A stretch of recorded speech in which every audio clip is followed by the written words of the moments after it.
अपनी पहली समुद्री यात्रा पर केटी इतनी उत्साहित थी कि वह अपने फोन से आसपास के नजारों की तस्वीरें लेने से खुद को रोक नहीं पाई। अगले ही पल एक दाढ़ी वाले हट्टे कट्टे आदमी ने उसके लिए एक लाइफ बॉय फेंका और तुरंत उसे एक कंबल और एक प्राथमिक चिकित्सा किट लाने को कहा। लेकिन जब वह केबिन में वापस आई और सीट उठाई तो अंदर छिपी कुछ बंदूकें देखकर वह दंग रह गई। केटी घबरा गई, लेकिन सोचने का समय नहीं था। वह केवल अपनी माँ को बचाने को प्राथमिकता दे सकती थी। सौभाग्य से उसकी माँ को पहले ही दाढ़ी वाले आदमी ने बचा लिया था और जहाज पर ले आया था, जिससे केटी का मन शांत हो गया। हालांकि इससे केटी को दाढ़ी वाले आदमी की पहचान पर शक हो गया। अगले दिन केटी ने अपनी माँ को अपने शक के बारे में बताया, लेकिन उसकी माँ को कोई परवाह नहीं थी। उन्होंने कहा कि चिंता मत करो, समुद्र में और शांति से केटी को बंदूक चलाना सिखाया। क्या तुमने कभी गोली चलाई है? उसने पूछा। कई युद्ध फिल्में देखने और अपनी पहली शूटिंग का अनुभव करने के बाद केटी बेहद उत्साहित थी, जिससे दाढ़ी वाले आदमी के बारे में उसकी धारणा बदल गई। इसके बाद 3 लोगों का परिवार समुद्र में शराब पीता और बातें करता रहा। हालांकि जो सुखद यात्रा होनी चाहिए थी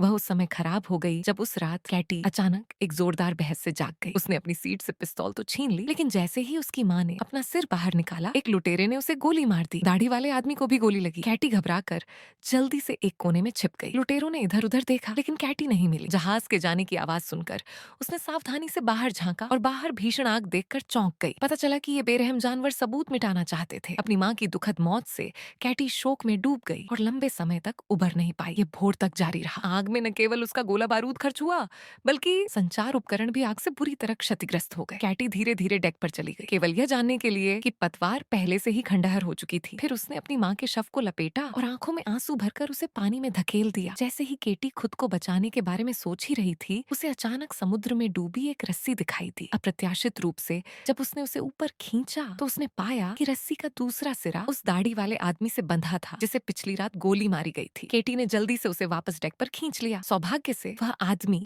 जो पूरी रात पानी में भीगा रहा था पूरी तरह मरा नहीं था। उसकी मदद से केटी को एक अतिरिक्त पाल मिल गया और रास्ते की समस्या आखिरकार हल हो गई। दाढ़ी वाले आदमी के जख्मों का इलाज करने के बाद वह थोड़ी देर आराम करने के लिए केबिन में लौट आई, लेकिन तभी केटी की नजर उस दाढ़ी वाले आदमी द्वारा कमरे में छोड़ी गई एक तस्वीर पर पड़ी। लेकिन उसे यह देखकर आश्चर्य हुआ कि तस्वीर में दाढ़ी वाले आदमी के साथ पूछ दे रहा व्यक्ति कोई और नहीं बल्कि वही लुटेरे थे जिन्होंने उसकी माँ को गोली मारी थी। ये देखकर केटी की दाढ़ी लगभग खड़ी हो गई। क्रोधित होकर वह तुरंत डेक पर लौटी, एक रस्सी पकड़ी और दाढ़ी वाले आदमी के हाथ बांध दिए। फिर उसने उसकी जेब से एक खंजर निकाला, लेकिन जैसे ही वह वार करने वाली थी उसके पीछे का पाल अचानक खराब हो गया। जब कैटी ने इसे ठीक कर लिया तो उसने पलट कर देखा कि दाढ़ी वाला आदमी जा चुका है। रिश्वत इसलिए बदला। ये सुनने के बाद कैटी ने अस्थायी रूप से उस पर विश्वास किया। दोनों बचाव के लिए समुद्र में चुपचाप इंतजार करते रहे, लेकिन अचानक हुए दृश्य ने कैटी को नई उम्मीद दी। इसीलिए वे तुरंत एक कयाक पर सवार हो गए। कुछ क्षण बाद वे सफलतापूर्वक समुद्र तट पर पहुंच गए। अप्रत्याशित रूप से समुद्र तट न केवल सुंदर था बल्कि ताजे पानी की भी अटूट आपूर्ति थी। भेड़ के कपड़े उस आदमी ने अब दिखावा करना छोड़ दिया। अपनी जेब से एक अंगूठी निकाली और फिर एक चौंकाने वाला राज खोला। वह असल में एक समुद्री डाकू था, लेकिन उसके मालिक की साली के साथ उसके प्रेम प्रसंग का पता चल गया था, जिसकी वजह से उसके साथी समुद्री डाकू उसे ढूंढ रहे थे। हालांकि अगर वह लड़की को उस आदमी को सौंप देता तो कम से कम अपनी जान तो बचा ही सकता था। ये सुनकर कैटी आग बबूला हो गई। उसने उस आदमी को घूंसा मारकर उसे गिरा दिया और फिर अपने बैग से पिस्तौल निकाली। जैसे ही वह गोली चलाने ही वाली थी कि उस आदमी ने कैटी पर हमला किया, लेकिन कैटी ने उसके घायल कंधे पर जोर से वार किया। खुद को छुड़ाकर वह बिना पीछे देखे जंगल की गहराइयों में भाग गई। कैटी भोर तक छिपी रही, चट्टान से नीचे उतरने और द्वीप को अकेला छोड़ने की तैयारी में, लेकिन उसकी गंध से खिंचा हुआ वह आदमी वहां पहुंच गया। कैटी ने कुछ ही दूरी पर एक छोटी नाव देखी और हिम्मत जुटाकर किनारे की ओर दौड़ी, लेकिन उसके पीछे वाले आदमी ने उसे फिर से देख लिया। कैटी एक बार फिर छिप गई। दूसरे पक्ष का लगातार पीछा करते देख उसने गहरी सांस ली और फिर से बाहर भागा, लेकिन उसके पीछे वाला आदमी चट्टान से गिर गया। फिर केटी एक लाइफ राफ्ट पर सवार हुई और जल्दी से पास की एक छोटी नाव पर पहुंच गई। हालांकि इससे पहले कि वह आराम कर पाता, केबिन में समुद्र का पानी भर गया और ऐसा लग रहा था कि उसकी मरम्मत करना नामुमकिन है। केटी ने जल्दी से काम आने वाले औजार इकट्ठा किए और निराश होकर लाइफ राफ्ट पर वापस लौट आई। वह फूट फूट कर रोने लगी। जो एक शानदार यात्रा मानी जा रही थी वह एक बुरे सपने में बदल गई थी। न केवल उसने अपनी माँ को खो दिया था, बल्कि अब उसका अपना भाग्य भी अनिश्चित था। उसका क्या होगा? वह कुछ उलझन में थी, लेकिन वह उनके पीछे जहाज तक वापस चली गई। कम से कम इस तरह वह समुद्र में नहीं मरेगी। हालांकि जहाज पर चढ़ने के बाद अपनी पहली समुद्री यात्रा पर केटी इतनी उत्साहित थी कि वह अपने फोन से आसपास के नजारों की तस्वीरें लेने से खुद को रोक नहीं पाई। अगले ही पल एक दाढ़ी वाले हट्टे कट्टे आदमी ने उसके लिए एक लाइफ बॉय फेंका। और तुरंत उसे एक कंबल और एक प्राथमिक चिकित्सा किट लाने को कहा। लेकिन जब वह केबिन में वापस आई और सीट उठाई तो अंदर छिपी कुछ बंदूकें देखकर वह दंग रह गई।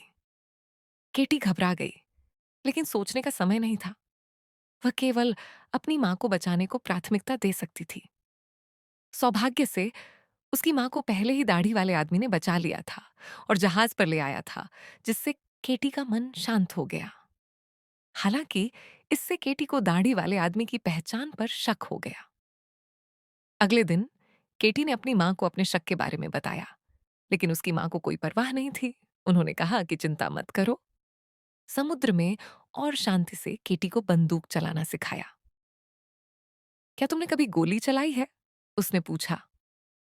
कई युद्ध फिल्में देखने और अपनी पहली शूटिंग का अनुभव करने के बाद केटी बेहद उत्साहित थी, जिससे दाढ़ी वाले आदमी के बारे में उसकी धारणा बदल गई। इसके बाद 3 लोगों का परिवार समुद्र में शराब पीता और बातें करता रहा। हालांकि जो सुखद यात्रा होनी चाहिए थी, वह उस समय खराब हो गई जब उस रात कैटी अचानक एक जोरदार बहस से जाग गई। उसने अपनी सीट से पिस्तौल तो छीन ली, लेकिन जैसे ही उसकी मां ने अपना सिर बाहर निकाला, एक लुटेरे ने उसे गोली मार दी। दाढ़ी वाले आदमी को भी गोली लगी। कैटी घबराकर जल्दी से एक कोने में छिप गई। लुटेरों ने इधर उधर देखा, लेकिन कैटी नहीं मिली। जहाज के जाने की आवाज सुनकर उसने सावधानी से बाहर झांका और बाहर भीषण आग देखकर चौंक गई। पता चला कि ये बेरहम जानवर सबूत मिटाना चाहते थे। अपनी मां की दुखद मौत से कैटी शोक में डूब गई और लंबे समय तक उबर नहीं पाई। ये भोर तक जारी रहा। आग में न केवल उसका गोला बारूद खर्च हुआ, बल्कि संचार उपकरण भी आग से बुरी तरह क्षतिग्रस्त हो गए।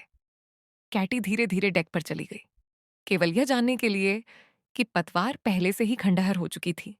फिर उसने अपनी मां के शव को लपेटा और आंखों में आंसू भरकर उसे पानी में धकेल दिया। जैसे ही केटी खुद को बचाने के बारे में सोच ही रही थी, उसे अचानक समुद्र में डूबी एक रस्सी दिखाई दी। अप्रत्याशित रूप से जब उसने उसे ऊपर खींचा, तो उसने पाया कि रस्सी का दूसरा सिरा उस दाढ़ी वाले आदमी से बंधा था, जिसे पिछली रात गोली मारी गई थी। केटी ने जल्दी से उसे वापस डेक पर खींच लिया। सौभाग्य से वह आदमी, जो पूरी रात पानी में भीगा रहा था, पूरी तरह मरा नहीं था। उसकी मदद से केटी को एक अतिरिक्त पाल मिल गया और रास्ते की समस्या आखिरकार हल हो गई। दाढ़ी वाले आदमी के जख्मों का इलाज करने के बाद वह थोड़ी देर आराम करने के लिए केबिन में लौट आई। लेकिन तभी केटी की नजर उस दाढ़ी वाले आदमी द्वारा कमरे में छोड़ी गई एक तस्वीर पर पड़ी। लेकिन उसे यह देखकर आश्चर्य हुआ कि तस्वीर में दाढ़ी वाले आदमी के साथ पोंछ दे रहा व्यक्ति कोई और नहीं, बल्कि वही लुटेरे थे जिन्होंने उसकी मां को गोली मारी थी।